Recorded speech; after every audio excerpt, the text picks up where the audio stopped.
નમસ્કાર, આપ જોઈ રહ્યા છો સ્પાર્ક ટુડે ન્યૂઝ। માંજલપુરના ધારાસભ્ય યોગેશ પટેલ દ્વારા સરકારી જમીનો અંગે તપાસની રજૂઆત કરતો એક પત્ર કલેક્ટરને લખવામાં આવ્યો છે, જે મામલે વડોદરા શહેર ભારતીય જનતા પાર્ટીના અધ્યક્ષ ડૉક્ટર વિજયભાઈ શાહ દ્વારા પોતાની પ્રતિક્રિયા આપવામાં આવી છે। તેમણે આ મામલે પ્રતિક્રિયા આપતા જણાવ્યું છે કે આ મામલે જે રજૂઆત થઈ છે સરકારી જમીનોની તપાસ અંગેની તે પણ જરૂરી છે, પરંતુ સાથે સાથે વડોદરા શહેરનો વિકાસ થવો પણ જરૂરી છે।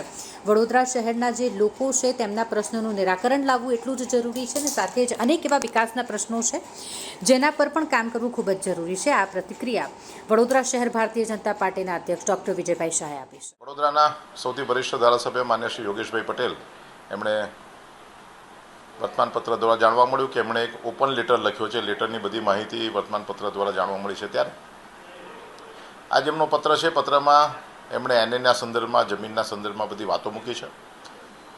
જે કંઈ એમની પાસે રજૂઆતો આવી છે તેના સંદર્ભમાં વાતો છે, પરંતુ વડોદરા શહેરના ઘણા બધા સળગતા પ્રશ્નો એવા છે કે જે પ્રશ્નો એમના માધ્યમથી યોગ્ય જગ્યાએ પર રજૂઆત થાય એવી અમારી લાગણી છે અને અમારી એમની વિનંતી પણ છે।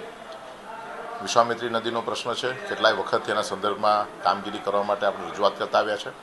ભૂતકાળમાં માન્ય મુખ્યમંત્રીશ્રી અને અન્ય કક્ષાએ જે કંઈ રજૂઆતો પાર્ટીના માધ્યમથી, સંગઠનના માધ્યમથી, ચૂંટાયેલા પ્રતિનિધિઓના માધ્યમથી થઈ છે, ત્યારે આવી દરેક રજૂઆતોમાં પણ એ પોતે હાજર રહ્યા છે।